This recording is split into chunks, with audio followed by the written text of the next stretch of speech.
Aime-la ou déteste-la, Marine Le Pen a déplacé le centre de gravité de la politique française. Elle naît en 1968 à Neuilly-sur-Seine, grandit sous les projecteurs à cause de son père, Jean-Marie Le Pen.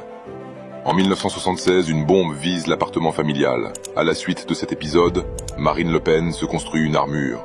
Elle apprend tôt les rouages de la politique française. À l'université, elle choisit le droit.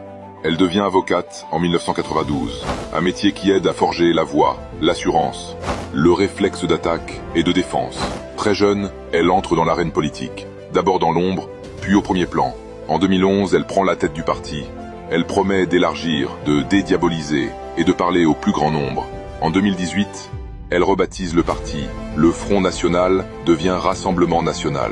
Nouvelle vitrine, même idéologie. Ses thèmes sont constants. Souveraineté, sécurité, immigration, laïcité, priorité nationale en bannière. À chaque campagne, elle polit le récit, ajuste la stratégie. En 2017, puis en 2022, elle atteint le duel final. En 2022, elle frôle les 42%. L'ancrage s'élargit, le parti s'installe. Les secousses la suivent. Affaire des assistants au Parlement européen. Le 31 mars 2025, elle est condamnée à 4 ans de prison, dont 2 aménageables, et 5 ans d'inéligibilité immédiate. Elle fait appel et jure de tenir le cap. Au sein de son parti, Jordan Bardella est désormais pressenti comme le candidat du RN pour les élections de 2027.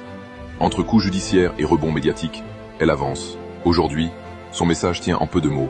Protéger, réarmer le pays, redonner le pouvoir au peuple. Base fidèle, appareil huilé, ambition intacte.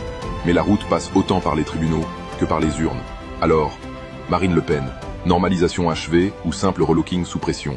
Et toi, qu'en penses-tu?